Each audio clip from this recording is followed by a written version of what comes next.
স্ত্রী আঞ্জাম দিয়েছেন। এই জন্য হাদিস শরীফে কিন্তু আছে, জাবির রাদিয়াল্লাহু কওলা মা সায়দান নবী সাল্লাল্লাহু আলাইহি ওয়াসাল্লাম মিম্বরা, মা সায়দান নবী সাল্লাল্লাহু আলাইহি মিম্বর কাত্তু ইল্লা ওয়া ক্বালা হযরত উসমান আসলাম ফিল জান্নাহ।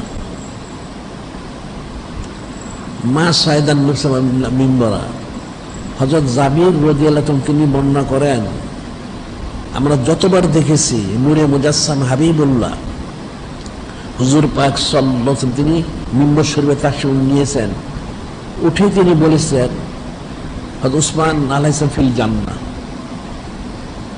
হযরত সাইয়েদনা যুন্নুর তিনি জান্নাতি। সুবহানাল্লাহি রাসূল সাল্লাল্লাহু আলাইহি সাল্লাম একইভাবে বর্ণনা করেছেন হযরত উম্মুল মুমিনিন আস-সালিসা সিদ্দিক আলাইহিস সালাম, উনি বর্ণনা করেছেন আমার জীবনে আমি কখনো দেখিনি যারা সাইয়েদনা যুন্নুরাইন আলাইহিস সালাম ওনার জন্য নূরে মুজাসসাম হাবিবুল্লাহ হুজুর পাক সাল্লাল্লাহু আলাইহি ওয়াসাল্লাম তিনি যা দোয়া মোবারক করছেন আর কারোর জন্য এত দোয়া মোবারক করতেন কখনো দেখিনি এবং শুনিনি। এত সন্তুষ্ট ছিলেন। এরপর আবার বলে ওনার সাখাওয়াতের বিষয়, বীরে রুমা একটা কূপ, সে কূপ থেকে মুসলমানরা পানি, এটা একটা ইহুদির ছিল কূপটা, তো মুসলমান সাহাবাই কিরাম রাদিয়াল্লাহু আনহুম পানি আনতে যেতেন, পানি আনতে গেলে ওই ইহুদিটা দাম বেশি রাখত। তো হযরত সাহাবাই কিরাম রাদিয়াল্লাহু আনহুম এসে জানালেন, ইয়া রাসূলুল্লাহ হাবিবাল্লাহ সাল্লাল্লাহু আলাইহি ওয়াসাল্লাম এই ইহুদি দাম বেশি রাখে। তখন নূরে মুজাসসাম হাবিবুল্লাহ হুজুর পাক সাল্লাল্লাহু আলাইহি ওয়াসাল্লাম বললেন, আপনাদের মধ্যে কে আছেন এই কূপটা খরিদ করে দিতে পারেন?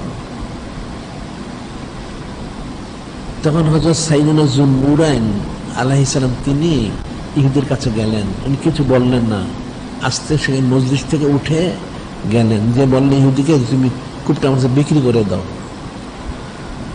ইহুদি বললে বিক্রি করলে কূপের পানি বিক্রি করে তার সংসার চলে, তো বিক্রি করলে কিভাবে চলবে? তুমি বলতেন এক কাজ করো, অর্ধেক বিক্রি করো। অর্ধেক অর্থ হইল একদিন তোমার একদিন আমার। ঠিক আছে, কিন্তু কূপের দাম খুব একটা বেশি না, হয়তো কয়েকশো দেরাম হতে পারে, কিন্তু সে বলল অর্ধেকের জন্য 12,000 দেরাম দিতে হবে।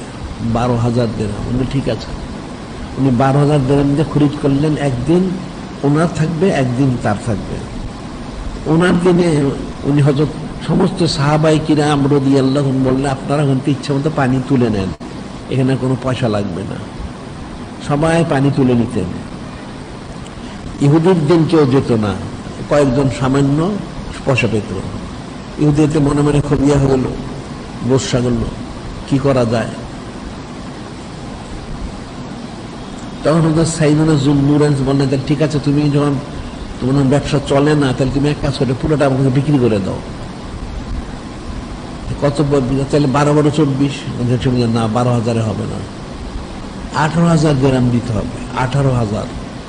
উনি সেই 18,000 দেরাম দিয়ে পুরা কূপটা খরিদ করে এটা নূরে মুজাসসাম হাবিবুল্লাহ হুজুর পাক সাল্লাল্লাহু আলাইহি ওয়াসাল্লামের জন্য হাদিমর করে দিলেন। সুবহানাল্লাহি